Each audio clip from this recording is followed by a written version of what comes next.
What's up guys? Welcome back sa aking YouTube channel. Kung gusto nyong matuto guys regarding sa tamang information ng mga coins at banknotes, click nyo na guys yung subscribe button at saka notification bell para updated po kayo sa mga videos na i-upload ko. So ngayon guys, kaya ako ginawa ulit itong content na ito kasi ito na yung sinasabi ko guys na maging mapanuri po kayo sa mga nakikita ninyong post or mga napapanood yung video regarding this coin, no? So, dun sa mga videos ko po, uulitin ko, itong coin na ito is circulating commemorative coin. Ibig sabihin po, nagsisirculate po ito sa public and I think nasa 10 million pieces po itong mga ganitong nagsisirculate sa public.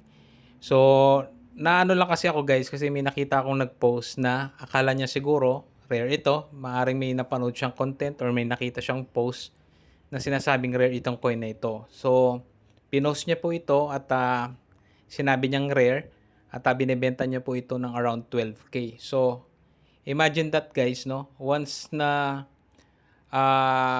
makita po ito ng iba, so akalain din nila na rare po yung coin na yon, no?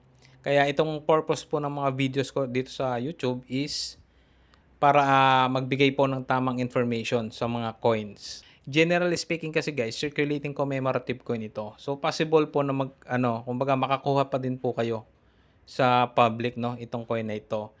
And then idagdag ko lang sa previous video ko na kung lalabas po ito ng naka-blister pack na official release ng BSP, possible po 'yon. May value po 'yon. Yung ganitong itsura po na blister pack, no? So, itong ganitong may blister pack, hindi rin naman din kasi kalakayan po ito. Possible po yung iba, siguro pwedeng, kung ilabas po ito, expected ko lang siguro mga less than 200 pesos po itong ganito.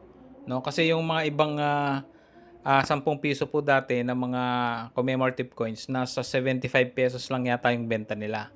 So, yun po yung kahalagahan ng ginagawa natin dito sa YouTube, no? Na hindi po kayo makapanood or magkaroon ng kumbaga, ah, ma-acquire po ninyo yung mga false information or fake information regarding coin. So, ito pong mga ginagawa kong videos is para po sa inyo, para at least nagkakaroon po kayo ng totoong idea tungkol sa totoong value ng mga barya natin at hindi po dun sa mga ibang tao na nagko-content lamang para makahakot po ng views, ng followers, etc. No?